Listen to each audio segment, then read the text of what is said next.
Voilà le seul événement de la délégation américaine à la COP. Ça fait plaisir de voir un peu de désobéissance civile à la COP, dis donc.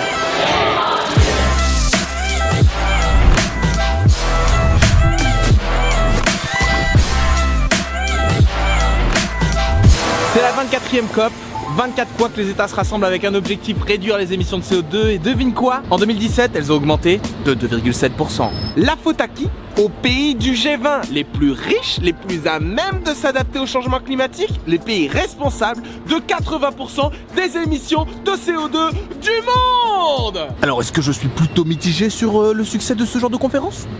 Oui, plutôt. Le problème fondamental de toutes les COP, c'est qu'elles entrent dans le grand jeu de la géopolitique des États, ce jeu dans lequel chaque État essaie de tirer la couverture vers lui. Climate change negotiation, unfortunately, is not technical, it's not scientific, it's more political and money, finance and economics. Because a lot of countries, their economics depend on fossil fuel, a lot of countries' economy depend on coal mining and other issues. So it's a matter of policy and economy more than anything else. Si on résume ce qui bloque, ce sont les intérêts économiques stratégiques de chacun. Chaque pays est ici pour défendre le secteur économique dans lequel il est le meilleur et refuse de négocier tant que les autres ne feront pas des concessions équivalentes. Multiplie ça par 196 pays et tu obtiens des risques très avérés de blocage des négociations climat.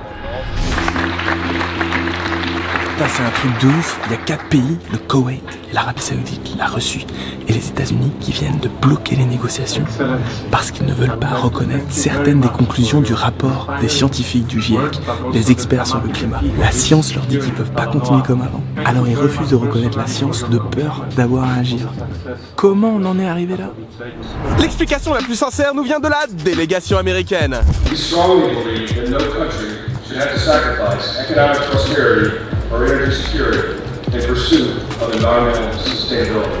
Au Brésil, le nouveau président Bolsonaro a la ferme intention de sortir de l'accord de Paris et de raser des milliers d'hectares de forêts amazoniennes pour mettre des autoroutes, des élevages bovins et des mines en tout genre. Tiens, arrachons-nous un poumon. Le gars a même dit que protéger la forêt amazonienne était un complot de l'ONU pour piller leurs ressources.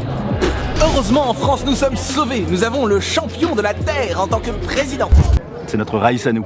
Sauf que quand on creuse un peu, on apprend que la France a dépassé de 7% son budget d'émissions de CO2 en 2017. Alors champion de la Terre, pardonne-moi mais... c'est non. Et dis-moi toi, ami, qui suit les COP depuis 2004, comment tu expliques le fait qu'il y ait eu si peu d'avancées finalement? On sait que le multilatéralisme a des avantages, il est très inclusif, donc il y a beaucoup de pays qui n'auraient jamais été sensibilisés, auraient participé, etc., qui sont là. Mais de fait, il est aussi extrêmement bureaucratique, procédural, extrêmement lent. Nous perdons cette course de vitesse en ce moment. Alors certes, ces négociations n'avancent pas très vite, mais figure-toi qu'il y a d'autres types de négociations qui, elles, se portent comme un charme. Pas plus tard que hier a été signé le traité JEFTA entre l'Union Européenne et le Japon qui favorise le libre-échange à gogo. Alors à la COP, les États disent qu'ils peuvent pas avancer très vite parce qu'il faut peser le pour et le contre, s'assurer aussi que leurs citoyens, chez eux, soient d'accord. Alors c'est pas du tout les mêmes conditions pour les négociations économiques, hein. Là, c'est en total secret. Tu savais toi pour le JEFTA? Tu savais? Hein? Tu savais pas. Oh, voilà.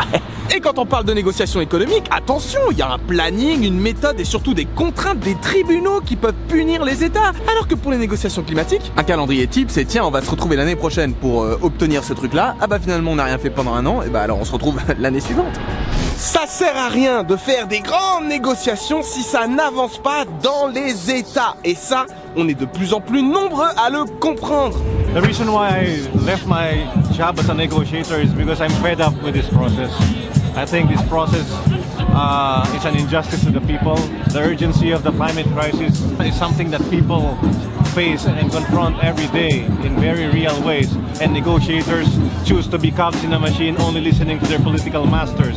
I don't think governments are fast enough to solve the climate crisis. I don't think individuals would have enough time, but together if we build a movement, then we can overcome this crisis. People want it! Alors qu'est-ce qu'on fait?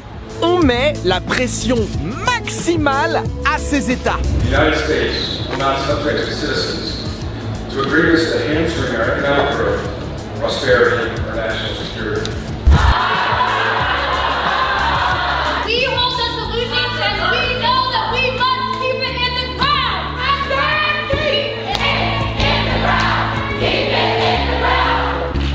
to this action today because we're at a climate conference and the Trump administration decided to put on a panel that talks about how fossil fuels, i.e. the reason we have climate change, are a part of the solution to climate change, which is a lie, which is a joke. It was probably hard for them to see us do that, but also at the same time, shame on them, they deserve it.